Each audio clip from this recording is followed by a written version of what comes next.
Hey there. Ooh, you're a mess. We got under your skin somehow, didn't we, kid?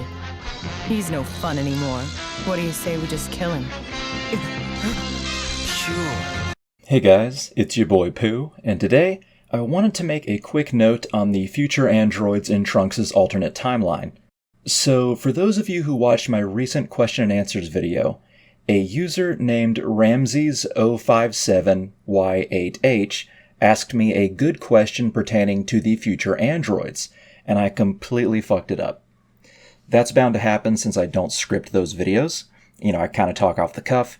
However, about a week after the video was released, I realized just how obvious the answer to the question was, and I'm fairly embarrassed I didn't realize it at the time.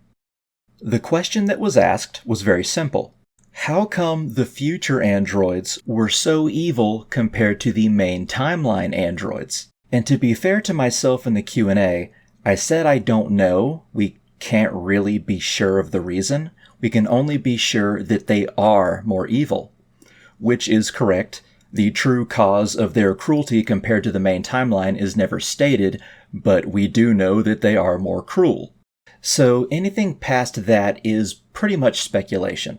However, as I was scrolling through Pinterest for some extra images for Dragon Ball Z, I saw a picture of Future 17 and 18, and I started to contemplate that question, and at first I thought that while it was a good question, the real question that should be asked is why the main timeline androids aren't so evil, even though they still were somewhat evil since they did try and look for Goku to kill him, and weren't adverse to stealing or collateral damage when having a good time.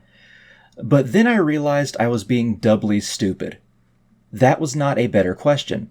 The person from the Q&A had the right of it, meaning Ramses. Don't worry, I'll get to the point in a moment. So if you've seen my big Android video recently, or if you have rewatched it recently, in it I went over everything we know about the androids of Dr. Gero. And there's a common theme that biomechanical, cybernetic, and artificial intelligence have in Dragon Ball. And again, when I say artificial intelligence, I don't mean the chatbots and fake images tech companies peddle as AI so it seems shinier. I mean real artificial intelligence, like without all the marketing bullshit.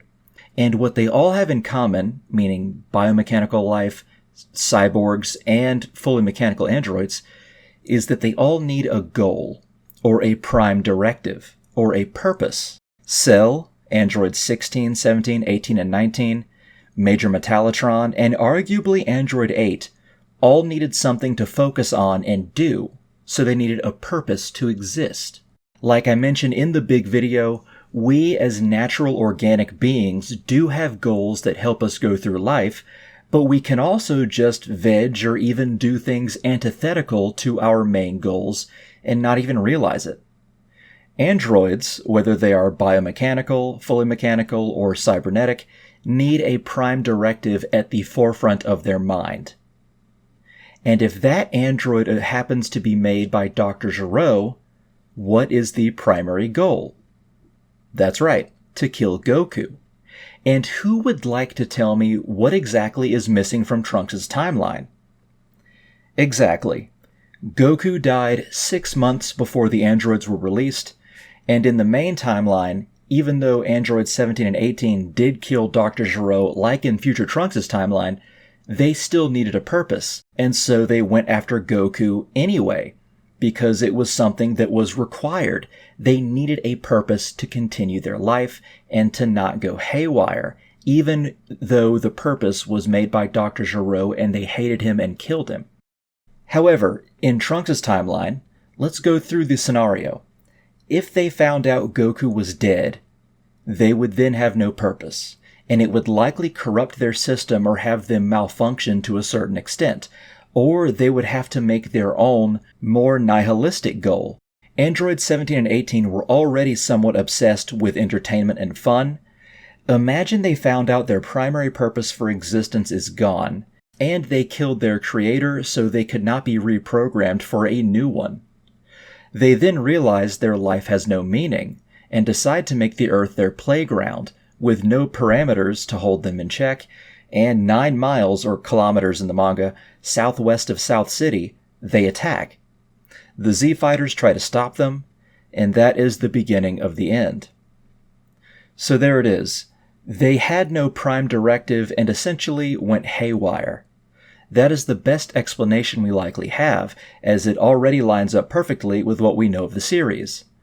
And this is why I encourage people to go back and watch my other videos, or even rewatch them if it's been a while. If you have the fundamentals down, you can really answer your own questions with some thought and simple logic. Not that it wasn't a good question, like I said, but after I recalled that little bit of info, the answer popped into my head almost immediately. Now, I will say there are just some regular differences between the timelines, like Android 16 is there, and you could also argue that Androids 19 and 20 didn't show up in Future Trunks' timeline. We really don't know if they did show up and were killed or not, and there's a few little differences, but the morality of the androids does not need to be a difference of the timelines just because. So that answers that question. That is likely the best explanation we have. Anyway, I hope you guys found the video interesting. I want to thank Ramses for the question, and I apologize for not realizing the answer at the time. I also want to thank all of you for watching the video, and as always, if you think I deserve it, likes, comments, and maybe some loose change in the Patreon always helps, and share my videos with your friends too. Also, I am going to do the Halloween showcase very soon. Give me a day or two, but it will be out very soon. But I really appreciate you guys watching the video. And always remember, if future Android 18 told me to get on my knees and beg, I would do it, but it wouldn't be for my life.